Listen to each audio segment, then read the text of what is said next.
Airport security footage never showed what really happened near Gate 47. That afternoon, a 34-year-old Mafia boss moved through the terminal completely unnoticed. He expected crowds, noise, strangers passing without meaning. Instead, he noticed a 20-year-old woman walking beside a man who kept a firm grip on her pace. Her neck was locked in a cervical orthopedic collar. A visible bruise darkened the skin around her left eye. She walked carefully, too carefully. As she passed him, she didn't stop. She didn't speak. She only lifted her hand for half a second and made a silent signal. No one else saw it, but he did. And in that instant, he knew the truth was far worse than it appeared. James Morgan didn't believe in coincidences. He believed in patterns, in the weight of a glance, in the space between words where truth lived and lies died. At 34, he had learned to read danger the way other men read newspapers, quickly, accurately, without emotion clouding judgment. The terminal at Chicago O'Hare hummed with its usual chaos. Families reuniting, business travelers checking watches, children crying, announcements echoing through spaces too large to feel human. My beautiful family Red Heart hash. Before we begin, take a second to hit subscribe, like this video, and drop a comment telling us where you're watching from. Your support means everything to us, and trust me, the stories we have coming will blow your mind. Now, let's get into today's story. James moved through it all like smoke. Dark tailored suit, understated cufflinks, no ostentatious jewelry, nothing that screamed wealth or power or the kind of influence that could make entire city blocks bend to his will with a single word. To everyone around him, he was just another traveler. A businessman, maybe someone heading home after meetings that didn't matter. No one looked twice. That was exactly how he preferred it. He'd been in Chicago for 4 days. Business that required his physical presence. The kind of negotiations where video calls and intermediaries weren't enough. Where men needed to look each other in the eye and understand exactly what failure would cost. Now he was heading back to New York, back to the empire he'd built in shadows. Back to the family that answered only to him. He sat in the gate area, phone in hand but ignored. His attention wandered across faces, movements, the rhythm of the crowd. Old habits. Even here, miles from his territory, he couldn't stop himself from observing, from cataloging threats that probably didn't exist, from reading rooms the way some people read books. That's when he saw her. A young woman, early 20s maybe, olive-toned skin, dark hair pulled back in a messy bun that looked hastily arranged. She wore grey sweatpants and an oversized beige hoodie that swallowed her frame, and a rigid white cervical collar around her neck. She moved slowly, carefully, like someone who had learned that sudden movements brought consequences. A man walked beside her. Tall, early 40s, well-dressed in the way that suggested he spent money on looking trustworthy.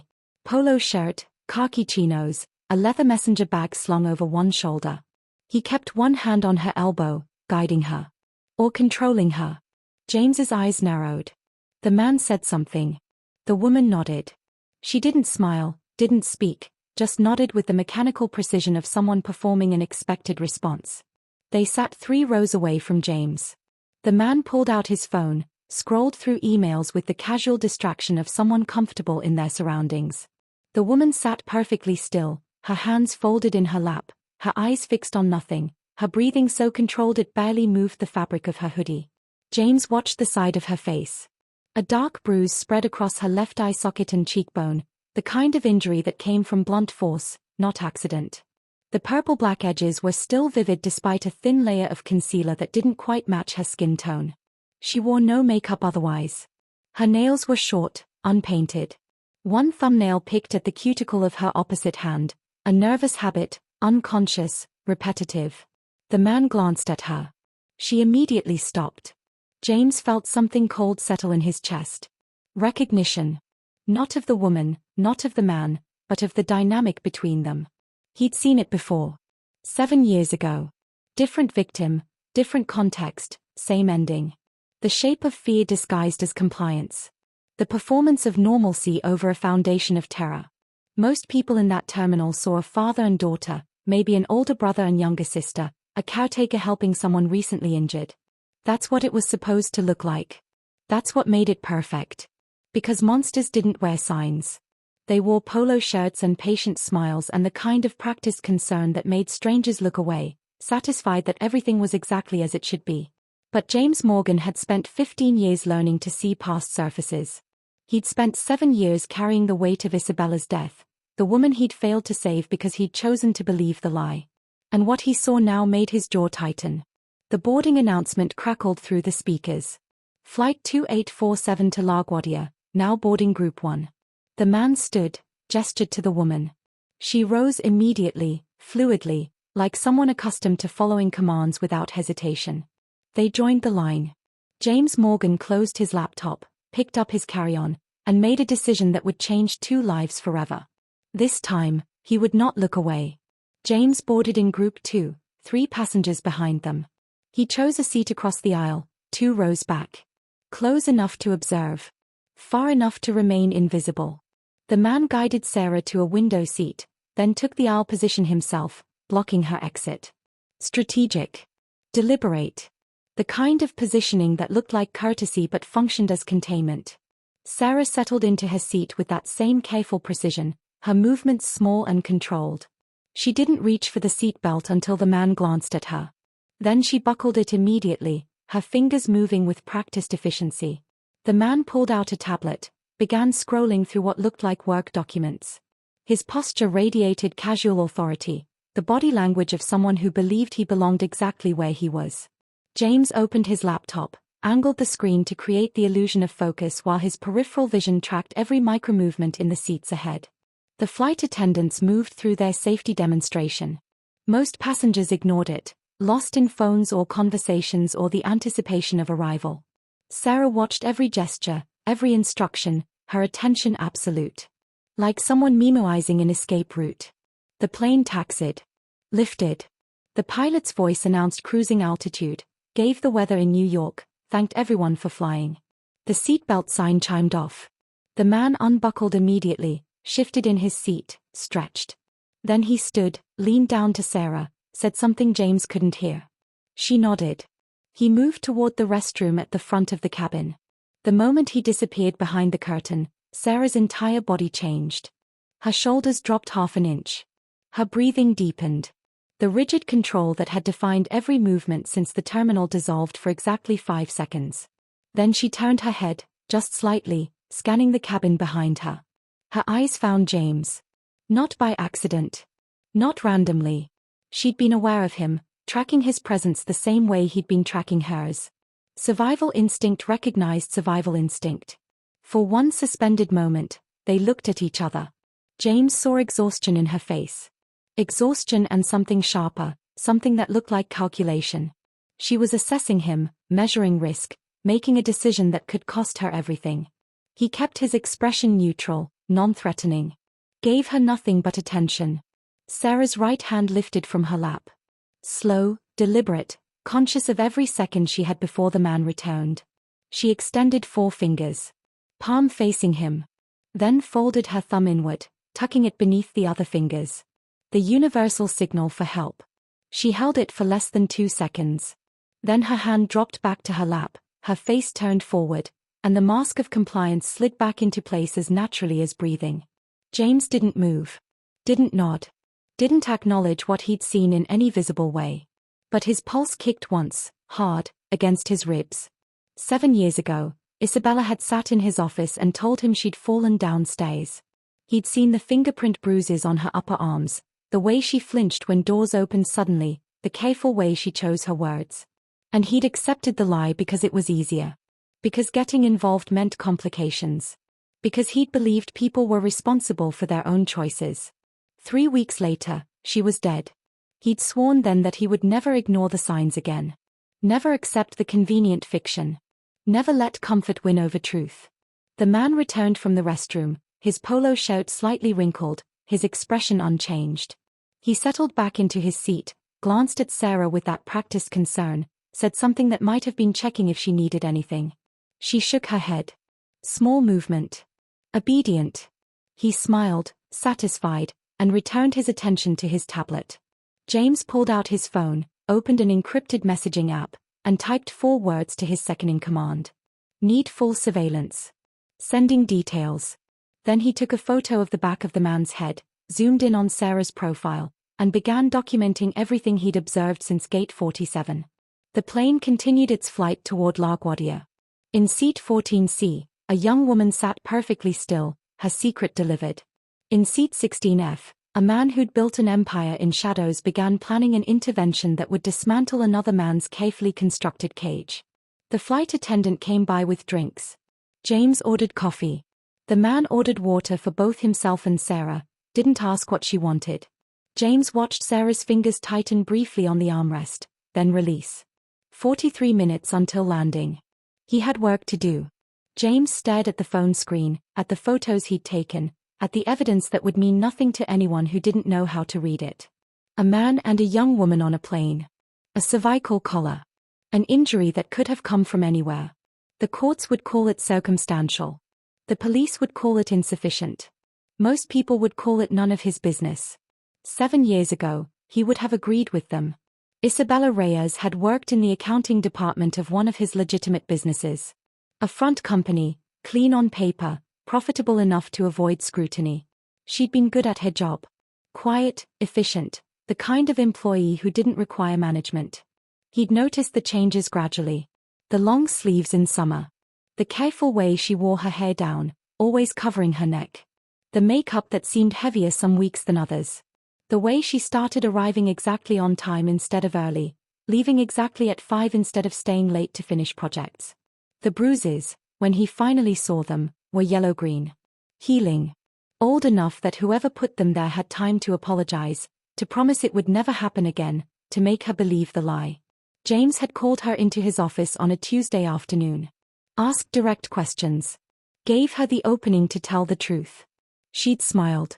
Actually smiled. And told him about the stairs in her apartment building, how the railing was loose, how she'd lost her balance carrying groceries. The story came out smooth, practiced, detailed enough to be believable. She'd probably told it a dozen times to a dozen different people. He'd seen the calculation in her eyes. The fear beneath the performance. The silent plea that he not push, not ask follow-up questions, not force her to choose between the truth and whatever consequences waited for her at home. And he'd let her leave. Because it was convenient. Because getting involved meant complications he didn't need. Because he'd built his empire by understanding when to act and when to stay in his lane. Because domestic situations were messy and unpredictable and rarely ended well for anyone who intervened. Because he'd told himself that people made their own choices, lived with their own consequences, and it wasn't his responsibility to save someone who wouldn't save themselves. 3 weeks later, she was dead. Strangulation. The medical examiner's report said she'd been unconscious within seconds, dead within minutes. Her boyfriend had called 911 himself, crying, saying he didn't mean to, saying they'd been arguing and things got out of hand, saying he loved her. James had read the police report. Seen the photos from the scene. The apartment that looked exactly like the one she'd described, with the stairs and the loose railing that had never caused any injuries at all. He'd gone to the funeral. Stood in the back. Watched her mother collapse at the graveside. Watched her younger sister read a eulogy that talked about Isabella's kindness, her dreams of going back to school, her love of cooking. Watched them lower her into the ground because he'd accepted the lie. Because he'd chosen comfort over truth. Because he'd told himself it wasn't his problem. The plane hit a patch of turbulence. Coffee cups rattled. A child whimpered somewhere behind him. The pilot's voice came over the intercom, calm and professional, asking flight attendants to take their seats. James looked up at the back of Ronan Vance's head. Watched him lean toward Sarah, say something that made her nod with that mechanical precision. He thought about Isabella's smile in his office. The way she'd protected her abuser even as the bruises testified against her story. The way she'd walked out of that room believing she'd convinced him, believing she was safe. He'd failed her. Failed to see past his own convenience. Failed to understand that sometimes intervention wasn't optional, wasn't about respecting boundaries or allowing people their choices. Sometimes intervention was the only thing standing between a woman and a grave. His phone buzzed. A message from Wyatt, his second-in-command. Got facial recognition running. Should have identity within the hour. Standing by for instructions. James typed back immediately. I want full background. Where he lives. Where he works. Every property he owns. Every vehicle registered to his name. Every person he's connected to. And I want to know if there have been others. 3 dots appeared. Then, understood. You thinking what I think you're thinking? James looked at Sarah's profile, visible between the seats. The cervical collar. The bruise around her eye. The absolute stillness of someone who'd learned that survival meant invisibility. I'm thinking I'm not making the same mistake twice. He put the phone away and began planning an intervention that would give Sarah Brown what Isabella Reyes never had. A second chance. And a man willing to burn the world down to guarantee it. The plane touched down at LaGuardia 18 minutes ahead of schedule. James waited until Ronan and Sarah had deplaned before he moved, maintaining distance, keeping them within visual range without crowding. They walked through the terminal at that same measured pace. Ronan with his hand on Sarah's elbow. Sarah with her eyes forward, her movements careful. To anyone watching, they were just another couple navigating the post-flight shuffle toward baggage claim. James stayed 3 gates behind, phone pressed to his ear. They're heading to baggage claim, he said quietly. I need a vehicle outside in 5 minutes and a tail ready to move the second they get in a cab. Wyatt's voice came through clear and efficient. Already in position. Marcus has a sedan at arrivals. I've got a motorcycle on standby. We'll stay loose, rotate positions. They won't see us. They won't see you because you'll be invisible, James said. This man is careful. He didn't pick a public space by accident. He knows how to blend. Understood. What's your play? I'm going to let them think they're alone. Follow them to wherever he's taking her. Then we see what we're dealing with. James ended the call as they reached baggage claim. He positioned himself behind a family with 3 children, used their chaos as cover while he watched Ronan collect 2 small rolling suitcases from the carousel. Nothing excessive. Nothing that suggested a long trip. Everything about this man suggested planning. They exited through the automatic doors into the grey afternoon air. Ronan raised his hand, flagged a yellow cab with practiced ease. The driver popped the trunk. Ronan loaded the bags himself, opened the back door for Sarah, slid in beside her. The cab pulled away from the curb. James walked to where Marcus waited in a black Audi, engine running. He climbed into the passenger seat without a word. Wyatt's on the motorcycle, Marcus said, pulling smoothly into traffic. I've got eyes on the cab. 2 cars ahead. They moved through the airport exit lanes, merged onto the Grand Central Parkway. The cab stayed in the right lane, no sudden moves, no indication the driver suspected anything. James watched the city slide past. Familiar territory. His territory. Every street, every neighborhood, every power structure that operated in the spaces between legal and criminal, he knew them all. Wyatt just confirmed something, Marcus said, glancing at his phone mounted on the dashboard. Facial recognition came back. The guy's name is Ronan Vance. 43 years old. Works in IT consulting. Lives in Westchester. Clean record. Too clean, James said. That's what Wyatt thought. His digging deeper. The cab exited the parkway, turned onto local streets. They were heading into Queens now, the neighborhoods getting progressively rougher. Graffitied walls. Boarded windows. Corner stores with metal grates. Not Westchester. This isn't where he lives, Marcus observed. No, James said. This is where he takes them. The cab turned onto a side street lined with row houses in various states of decay. Halfway down the block, it stopped in front of a narrow 2-story house with peeling gray paint and a sagging front porch. The windows on the second floor were covered with thick curtains. Ronan paid the driver, collected the bags, guided Sarah up the cracked walkway. She moved like someone walking toward a gallows. James watched them disappear through the front door. Drive past, he said quietly. Slow but not suspicious. Marcus rolled by at 15 miles per hour. James catalogued everything. The house number. The condition of the property. The lack of neighbors sitting outside despite the mild weather. The way the street felt deserted even in mid-afternoon. Circle back, James said. Park 2 blocks over. By the time Marcus found a space behind an abandoned warehouse, Wyatt had arrived on the motorcycle. He pulled up beside the Audi, killed the engine, removed his helmet. Property records show the house is owned by an LLC, Wyatt said, pulling out his phone. Same LLC owns 2 other properties upstate. Rural. Isolated. One of them is a cabin 40 miles into the woods. James felt his jaw tighten. He's moving her. That's what it looks like. This is probably a staging house. Somewhere to keep her between the airport and wherever he's really taking her. How long do we have? Wyatt scrolled through his phone. Based on the pattern, if he follows protocol, maybe 24 to 48 hours before he transports her again.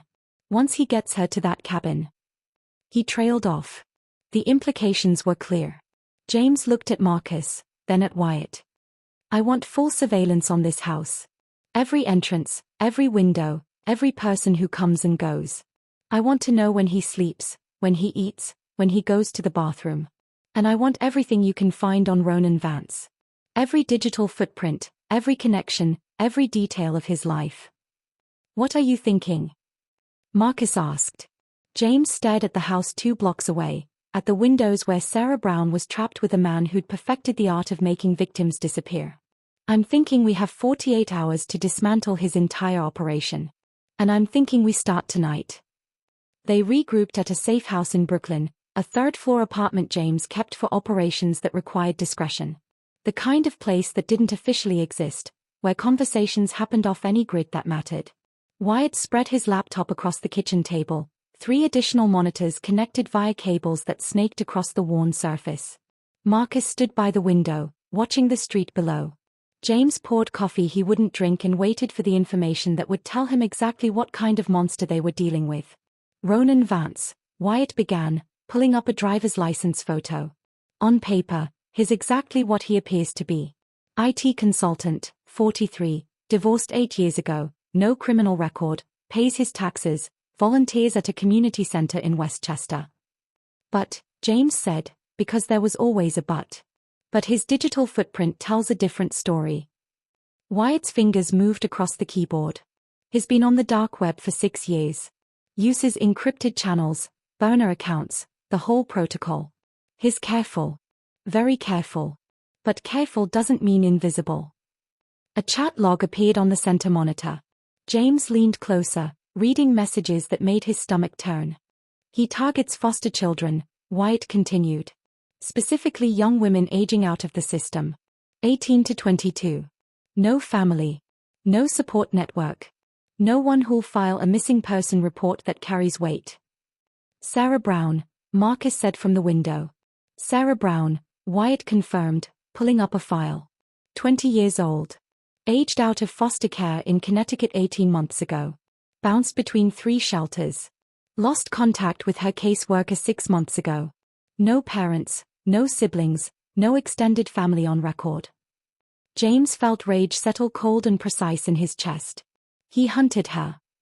He hunted her, Wyatt agreed. Found her online, probably on a support forum or job search site. Presented himself as someone who could help. Offered housing, assistance, the kind of stability she'd never had. Built trust over weeks, maybe months. Then isolated her completely. The monitor shifted to show a series of property records. The cabin upstate sits on 4 to 7 acres. No neighbors within 3 miles. The access road is private, gated. Cell service is spotty at best. He's been making improvements to it over the past year. Reinforced locks on the interior doors.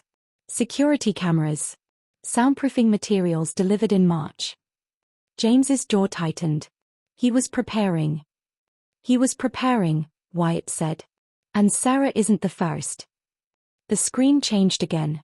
3 photographs. 3 young women. Different faces, similar ages, same hollow expression in their eyes. These women were all reported missing in the past 5 years. All former foster children. All last seen in the tri-state area. None of them were ever found. Wyatt paused. I found fragments of conversations Vance had about them.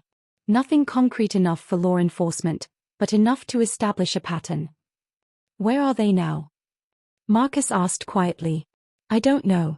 But given the property records, the isolated locations, the amount of planning. Wyatt trailed off. The implications hung heavy in the air. James stared at the photographs of the missing women. Someone's daughters. Someone's friends. People who'd slipped through every crack society had created, who'd trusted the wrong man at the wrong moment, who'd disappeared into silence. The cervical collar, he said. Why the collar? Wyatt pulled up medical supply records. He ordered it 3 weeks ago. Along with pain medication, first aid supplies, and restraints disguised as mobility aids. My guess? He injured her recently. Strangulation, probably. The collar serves 2 purposes. It stabilizes the injury so she can travel, and it sends a message to anyone watching that she's been in an accident. It legitimizes her condition. It's camouflage, Marcus said. It's control, James corrected. He hurt her, then played caretaker. Made her dependent on him for pain management, for basic mobility. Made sure she understood exactly what he's capable of. Wyatt closed the medical files. There's more. He's taken 3 days off work starting tomorrow. Told his office he's going upstate for a personal retreat. His phone records show he's been researching hiking trails, outdoor supplies, propane delivery services. He's moving her to the cabin, James said. Tonight or tomorrow morning would be my bet. Which means we move first, James interrupted. How solid is this evidence? Wyatt hesitated. For what we need. Solid. For law enforcement? Not enough. Everything I found required accessing systems I shouldn't have access to. Encrypted communications I shouldn't be able to decrypt. It won't hold up in court. I'm not taking him to court, James said quietly. The room went silent. Marcus turned from the window. Wyatt stopped typing. What's the play? Marcus asked. James looked at the photographs on the screen. Sarah Brown and the 3 missing women. For lives that had mattered to no one who had power to help them. Until now. We go in tonight. We get Sarah out.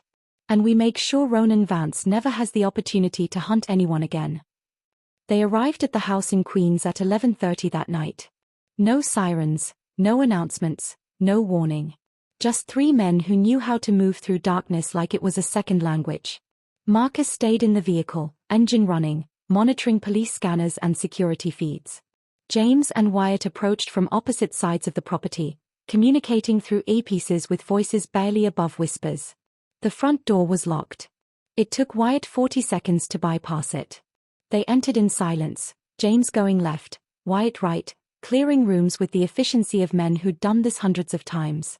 The house smelled of stale air and something chemical. Cleaning products, maybe. Or something meant to eliminate evidence. The first floor was empty. Kitchen barely used. Living room furniture covered in dust. This wasn't a home. It was a holding facility. Upstairs, light showed beneath a closed door. James moved up the stairs, each step deliberate, weight distributed to avoid creaking. Wyatt followed 3 steps behind, his hand resting on the weapon concealed beneath his jacket. James reached the door, listened. Television sounds. A news broadcast. Someone moving around inside. He tested the handle. Unlocked. He pushed the door open. Ronan Vance stood in the center of a sparse bedroom, folding clothes into a duffel bag. He looked up, startled, his practiced composure fracturing for half a second before he reconstructed it. Who the hell are you? He demanded, his voice steady but his eyes calculating escape routes. This is private property. You're trespassing. James stepped inside, Wyatt following, blocking the doorway. Where is she? Ronan's confusion looked genuine. Almost. Where is who? I don't know what you're talking about. You need to leave before I call the police. The young woman you brought here from the airport, James said quietly. Sarah Brown. Where is she? Something shifted in Ronan's expression. The confusion dropped away, replaced by cold assessment. I don't know anyone by that name. You've made a mistake. James pulled out his phone, held up the photo he'd taken on the plane. This mistake. Ronan looked at the image, and James watched him make calculations. Weighing options. Considering strategies. This was a man who'd spent years talking his way out of suspicion. That's my niece, Ronan said smoothly. She was in a car accident. I was bringing her home from the hospital. If you've been following us, that's stalking. That's harassment. Your niece, James repeated. Yes. And if you don't leave immediately, I'm calling 911. Wyatt moved to the window, glanced out, then turned back. Interesting that your niece isn't on any of your emergency contact forms. Or listed on your insurance. or mentioned in any of your social media posts from the past 5 years. Ronan's jaw tightened. I value my family's privacy. Is that what you valued with Emma Richardson? James asked, watching Ronan's face. Or Melissa Chen? Or Amanda Torres? Did you value their privacy too when you brought them to places like this? The color drained from Ronan's face. Just for a moment. Then the mask reassembled. I don't know those names. You're confused. You're making accusations without evidence. James stepped closer. The evidence is in your search history. Your dark web communications. Your property records. The soundproofing materials delivered to your cabin. The restraints disguised as medical equipment. The pattern of missing women who all fit the exact profile of vulnerable young women you've been hunting for 6 years. That's impossible, Ronan said, but his voice had lost its certainty. You can't have access to any of that. It's encrypted. He stopped. Realized his mistake. James smiled without warmth. You're right. I can't have access to it. Legally. The implication settled between them like a physical weight. Ronan's composure finally cracked. Who are you? I'm someone who understands that the law doesn't always reach the people it needs to reach, James said. I'm someone who knows that men like you operate in the spaces where oversight fails. And I'm someone who has no intention of letting you leave this city. You can't do this, Ronan said, his voice rising. You can't just break into my house and threaten me. You have no authority. No jurisdiction. Anything you've found is inadmissible. You have nothing. I have everything, James corrected. I have documentation of every woman you've targeted. Every conversation you've had. Every plan you've made. And I have the resources to make sure every person who needs to know about you learns exactly who you are. Wyatt pulled out a tablet, began scrolling. Your employer. Your ex-wife. Your mother. The community center where you volunteer. The homeowners association in Westchester. Every forum where you've built credibility. Should I start sending files? Wait, Ronan said. The word came out desperate. Wait. Just wait. What do you want? James held his gaze. I want Sarah Brown. And then we're going to have a conversation about your future. Ronan stood frozen, his carefully constructed world collapsing around him. The man who'd spent years being invisible, being trusted, being underestimated, suddenly exposed under lights he couldn't escape. She's downstairs, he finally whispered. The basement. James felt rage surge through him, cold and controlled. Show me.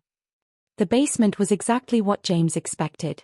A single room with a mattress on the floor, a bucket in the corner, one small window painted black. A chain bolted to the wall. Sarah sat on the mattress, still wearing the cervical collar, her eyes wide when the door opened. She saw Ronan first, and her entire body tensed. Then she saw James, and something like recognition flickered across her face. You're safe, James said quietly. Wyatt, get her out of here. Wyatt moved past Ronan, approaching Sarah with his hands visible, non-threatening. My name is Wyatt. I work with the man from the plane. We're going to get you somewhere safe. Can you walk? Sarah nodded, her eyes never leaving Ronan's face. Wyatt helped her stand, guided her toward the stairs. As she passed Ronan, he reached out as if to touch her arm. James caught his wrist mid-motion, applied just enough pressure to make his point. Don't. Ronan pulled back, his face pale. They waited until Wyatt and Sarah were upstairs, until James heard the front door close, until Marcus confirmed through the earpiece that they were secure in the vehicle. Then James turned his full attention to Ronan Vance. Here's what's going to happen, James said, his voice conversational. You're going to sit down at that table upstairs, and you're going to write a very detailed statement about your activities over the past 6 years. Names, dates, locations. Everything. I'm not writing anything, Ronan said. That's a confession. That's evidence you could use against me. You're not understanding the situation, James said. I don't need your confession for a courtroom. I need it for leverage. Because you're going to do exactly what I tell you to do for the foreseeable future, or that statement gets delivered to every relevant authority, along with all the digital evidence I've compiled. They moved upstairs. James gestured to the kitchen table where Wyatt had left a laptop and a notepad. Ronan sat, his hands shaking slightly. "Start writing," James said. "And if I refuse?"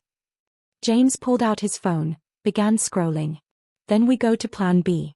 I have contacts in every correctional facility in New York State. Men who owe me favors. Men who don't like people who hurt women. Your name, your face, your crimes, they'd be common knowledge before you even reached processing." He looked up, met Ronan's eyes. "Or I could handle this myself.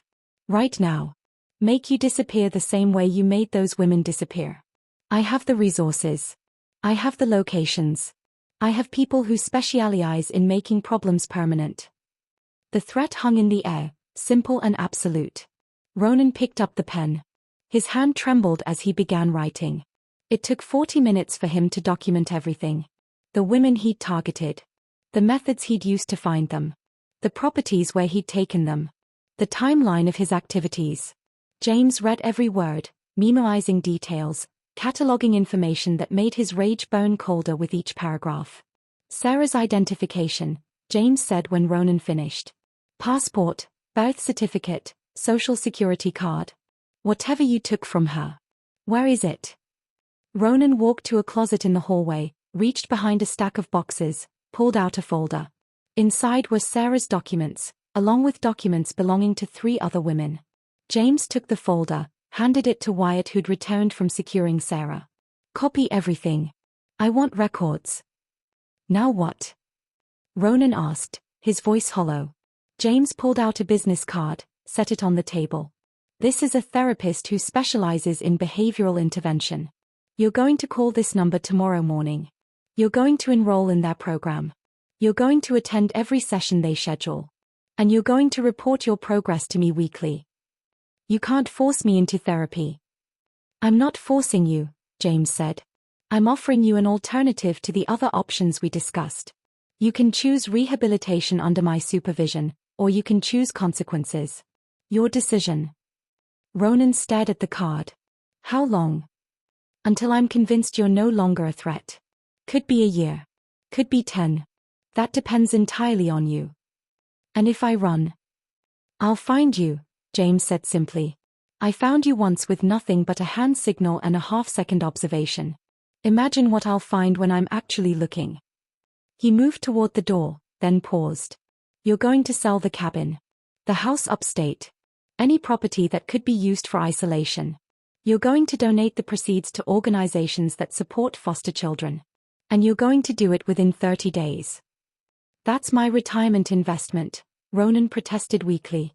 "Consider it a down payment on staying alive," James said. "Wyatt will be monitoring your accounts.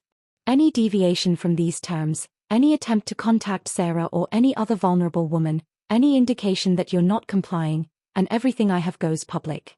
Your employer, your family, law enforcement, the media. All of it." James opened the door, stepped into the night air. Behind him, Ronan Vance sat at his kitchen table, the statement he'd written lying in front of him like a noose he'd tied himself. "One more thing," James said from the doorway. "If I ever see you near an airport, a shelter, a support forum, or anywhere vulnerable women congregate, there won't be a warning. There won't be a conversation. There will just be an ending. Do you understand?" Ronan nodded, defeated. James left him there, sitting in the wreckage of his carefully constructed hunting ground, stripped of power, stripped of anonymity, stripped of everything that had made him dangerous. Outside, Sarah Brown waited in the vehicle, free for the first time in months. And James Morgan had kept a promise he'd made 7 years too late for one woman, but just in time for another. They drove to a different safe house, this one in Manhattan. A quiet building in a neighborhood where people minded their own business and doormen knew when to look away. James had used it before for situations that required discretion and distance from his usual operations.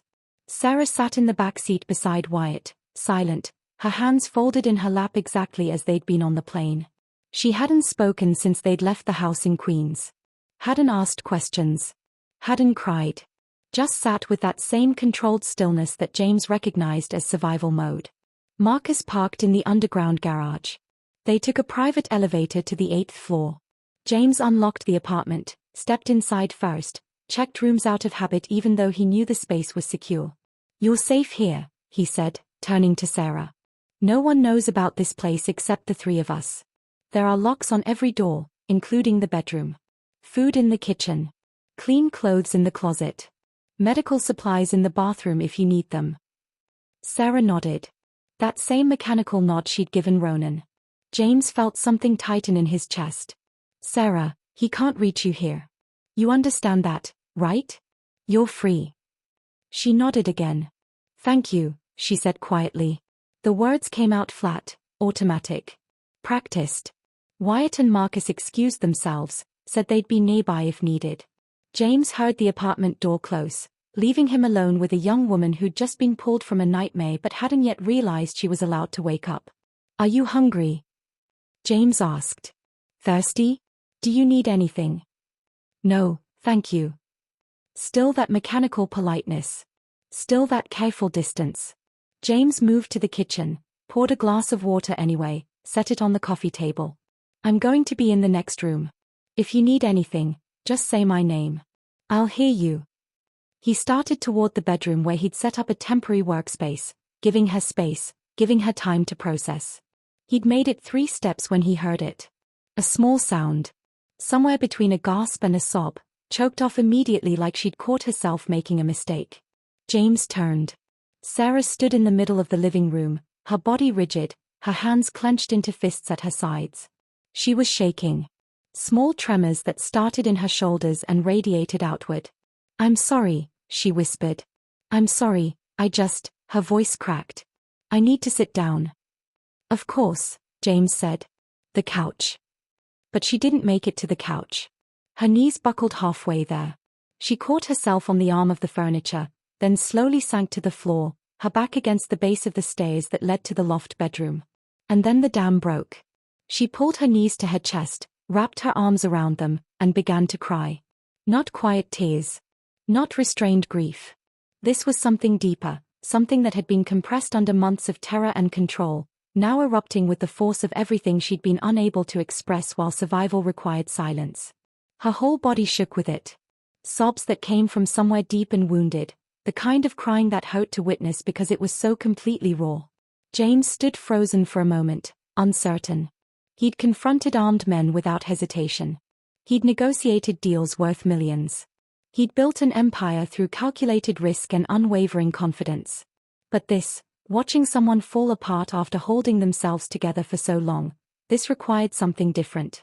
He moved slowly, careful not to startle her, and sat on the floor several feet away. Close enough that she'd know she wasn't alone. Far enough that she wouldn't feel crowded or trapped. "You're safe," he said quietly. "You can cry as long as you need to. No one's going to stop you. No one's going to punish you for it." She cried harder at that, like the permission itself had broken something loose. James didn't try to comfort her with touch. Didn't offer empty reassurances. Didn't try to fix what couldn't be fixed with words. He just sat there, a steady presence in the wreckage of her terror, and let her have what she'd been denied for months. The right to fall apart. The right to be afraid without hiding it. The right to feel everything she'd been forced to suppress. Minutes passed. Maybe 10, maybe 20. James lost track. He simply waited, watching the young woman who'd been brave enough to signal for help, brave enough to trust a stranger in a moment when trust could have cost her everything. Eventually, the sobs began to quiet. Her breathing started to even out, though it still hitched occasionally with aftershocks of emotion. She lifted her head, her face blotchy and wet, her eyes swollen. "I'm sorry," she whispered again. "Don't apologize," James said. "Not for this. Not ever for this." She wiped her face with her sleeve, looking embarrassed. "I don't usually, I'm not." "You've been holding everything together for a long time," James said. "You're allowed to let it go now." Sarah looked at him, really looked at him, for the first time since the plane. "Why did you help me? You don't even know me." James thought about Isabella. About the funeral he'd attended. About the promise he'd made standing in a cemetery 7 years ago. "Because I should have helped someone else once," he said quietly. "And I didn't. I'm not making that mistake again." She nodded slowly, accepting the answer even if she didn't fully understand it. "What happens now?" she asked. Now, James said, you rest. Tomorrow, we figure out what comes next. But tonight, you're safe. That's enough. Sarah leaned her head back against the stairs, exhaustion finally replacing terror in her expression. For the first time in months, she closed her eyes without wondering if she'd wake up. Sarah slept for 14 hours. When she finally emerged from the bedroom the next afternoon, the cervical collar was gone, left on the nightstand like a piece of evidence she no longer needed to carry. James was working at the dining table, laptop open, phone nearby. He'd been making calls since dawn, activating resources he rarely used but kept maintained for situations exactly like this. There's food in the kitchen, he said when he saw her. And coffee, if you want it. She nodded, moved slowly toward the kitchen, still careful with her movements but without the rigid fear that had defined them before. She poured coffee, added sugar, stood by the counter drinking it while she watched the city through the window. I need to ask you some questions, James said after giving her a few minutes. About what happens next. About what you want. Sarah turned, leaned against the counter. I don't know what I want. I haven't been allowed to want anything in a long time. Then let me tell you what I can offer, and you can decide if it's something you're willing to accept. She sat down across from him, cradling the coffee mug in both hands. I have connections with an organization called New Horizons, James began. It's a non-profit that specializes in helping women rebuild their lives after trauma. They have a residential facility upstate, completely separate from anything connected to Ronan Vance. It's secure, private, and staffed by people who understand what you've been through. Sarah listened without interrupting, her eyes focused on his face. They can provide medical care.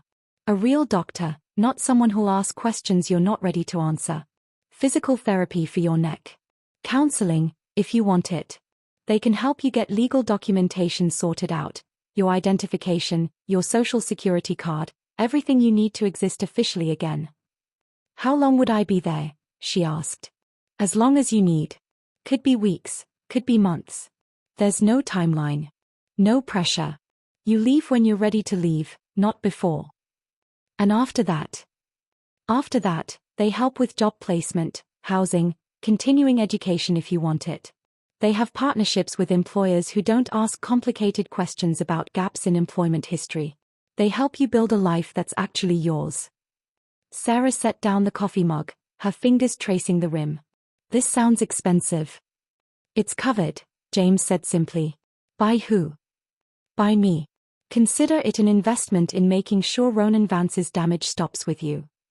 She looked at him for a long moment, searching his face for something. Why are you doing this? Really? James considered lying, offering some sanitized version of altruism. But she deserved better than that. 7 years ago, a woman who worked for me was being abused by her boyfriend. I saw the signs. I asked her about it. She lied, and I accepted the lie because it was easier than getting involved. 3 weeks later, she was dead. He paused. Her name was Isabella Reyes. She was 26 years old. She wanted to go back to school to become a teacher. Sarah's expression softened. I'm not her. No, James agreed. You're not. But I can't help her anymore. I can help you. And if I don't want to go to this facility? If I want to handle things on my own? Then I'll help you do that instead. I'll make sure you have resources, money, a safe place to stay. Whatever you need. This isn't about forcing you into another situation where someone else controls your choices. This is about giving you options you didn't have before. Sarah stood, walked to the window, looked out at the city that had almost swallowed her whole. I don't have any money. I don't have any skills anyone would want. I've got a record from when I shoplifted food at 16. I've got trauma that's probably going to take years to work through. What kind of life am I supposed to rebuild with that? The kind of life where you get to decide what matters, James said. Where you get to make mistakes without someone punishing you for them. Where you get to want things again and actually pursue them. It won't be easy. It'll probably be hard as hell. But it'll be yours. She turned back to him. And this place, New Horizons, they really help people like me. I've sent 3 women there over the past 5 years. All 3 are living independently now. One's a paralegal. One runs a coffee shop. One's in college studying social work. They all started from similar places as you. Sarah wrapped her arms around herself, not in fear but in thought. Processing. Considering possibilities that had been theoretical for so long they'd stopped feeling real. Okay, she said finally. I'll go. I'll try. James pulled out his phone, sent a text. They're expecting you tomorrow. Wyatt will drive you up. He'll make sure you get settled, make sure you have everything you need. Will I see you again? If you want to. They'll have my contact information. You can reach out anytime. Or you can walk away and never think about me again. Whatever you need. She nodded slowly. Thank you. For seeing me. On the plane. For not looking away. Thank you for being brave enough to signal, James said. That took more courage than most people have in their entire lives. Sarah smiled for the first time since he'd met her. Small, tentative, but real. I read about it online 6 months ago. I kept practicing it at night when he was asleep, hoping I'd get a chance to use it. Hoping someone would understand. Someone understood, James said. She returned to the bedroom to rest. James made the final arrangements, confirmed details, ensured every piece was in place for her to start over. By the time the sun set over Manhattan, Sarah Brown had a future that belonged to her. And James Morgan had balanced a debt he'd carried for 7 years. 2 years later, James received a text from an unknown number. I'm in Boston now. Teaching a self-defense class at a community center on Tremorne Street. Would love to see you if you're ever in the area. Sarah. He was in New York, in the middle of negotiations that required his presence, but he cleared his schedule for the following weekend and made the drive north. The community center was modest, tucked between a coffee shop and a laundromat in a neighborhood that was slowly gentrifying but still carried the rough edges of what it used to be. James found parking on the street and walked through the front entrance, following signs that directed visitors to the lower level. The sound of voices echoed up the stairwell. Women's voices, laughing, encouraging each other. He descended the stairs and found himself at the entrance to a large multipurpose room with padded mats covering the floor. 15 women stood in loose formation, ranging in age from late teens to mid-50s. At the front of the room, demonstrating a defensive stance, was Sarah Brown. She'd changed. Not just physically, though she'd gained weight in a way that suggested health rather than survival, and her hair was shorter, cut in a practical style that framed her face. It was something deeper. The way she moved. The way she held space. The confidence in her voice as she corrected someone's form and offered praise for getting it right. She looked alive in a way she hadn't been on that plane. She spotted him in the doorway, and her face broke into a genuine smile. Give me 5 minutes, she called out. Practice that combination we just learned. The women paired off, working through techniques while Sarah crossed the room to where James stood. You came, she said. You invited me. I wasn't sure you'd have time. I imagine your schedule is complicated. Not too complicated for this, James said. You look good. Healthy. I am healthy, she said simply. Took a while. Longer than I expected. But I got there. She gestured for him to follow her to a small office at the back of the room. Inside were filing cabinets, a desk covered in paperwork, and photos on the wall of women in graduation caps and workout clothes and professional attire. New Horizons graduates, Sarah explained, seeing where his attention had gone. Some of them come here now. Help me teach classes. Others just send photos to remind me that progress is possible. You work here full-time? James asked. 3 days a week teaching self-defense and situational awareness. 2 days a week I work at a legal aid clinic helping women navigate protective orders and housing assistance. It's not glamorous, but it matters. It matters more than most things, James said. Sarah sat on the edge of the desk. I wanted you to see this because you're part of why it exists. That day on the plane, when I made the signal, I didn't know if anyone would see it. I didn't know if anyone would understand. I was so terrified that I'd wasted my only chance. But you tried anyway. But I tried anyway, she agreed. And you saw me. You paid attention when no one else did. That changed everything. She stood, moved to the window that looked out onto the practice floor. Now I teach that signal to every woman who comes through these classes. I tell them what it means. I tell them how to use it. And I tell them that somewhere out there, someone might be paying attention. James watched the women on the mats, working through defensive combinations, learning to protect themselves, learning that they had the right to take up space and fight back. Has anyone used it? He asked. 3 times that I know of, Sarah said. Once at a bus station. Once at a grocery store. Once at a hospital. All 3 times, someone saw it. All 3 times, the person who saw it intervened. 2 of those women are in this room right now. She pointed to a woman in her 30s with short blonde hair, then to a younger woman, maybe 20, with a tattoo sleeve on her left arm. They teach it to others now too, Sarah continued. Pass it forward. Create this network of awareness where people look out for each other instead of assuming someone else will handle it. James felt something loosen in his chest. Something he hadn't realized he'd been carrying since Isabella's funeral. She would have been proud, he said quietly. Isabella. If she could see this. I think about her sometimes, Sarah said. About how her story ended differently than mine. About how that's not fair. About how there should have been someone paying attention for her too. There should have been, James agreed. But there was someone for me, Sarah said. And now I'm trying to be that someone for other people. It's not enough. It'll never be enough. But it's something. She turned back to him. I wanted you to know that what you did that day, it didn't just save one life. It started something bigger. Every woman I teach, every person who learns that signal, every intervention that happens because someone was paying attention, that's all connected to you deciding not to look away. James didn't know what to say to that.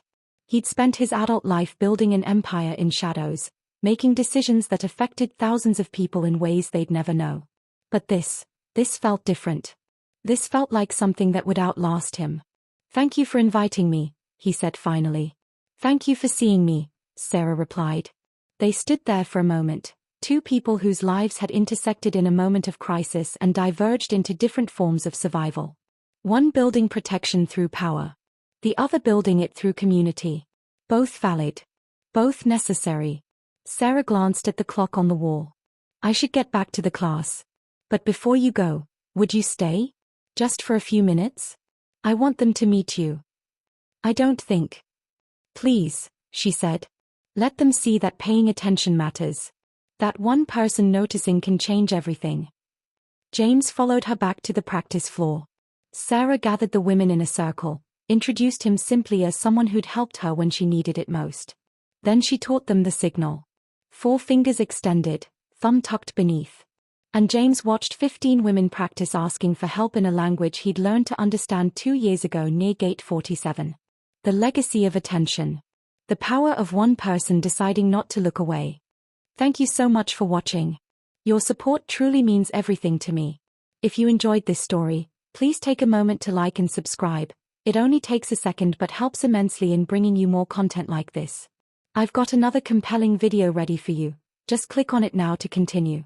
See you in the next one.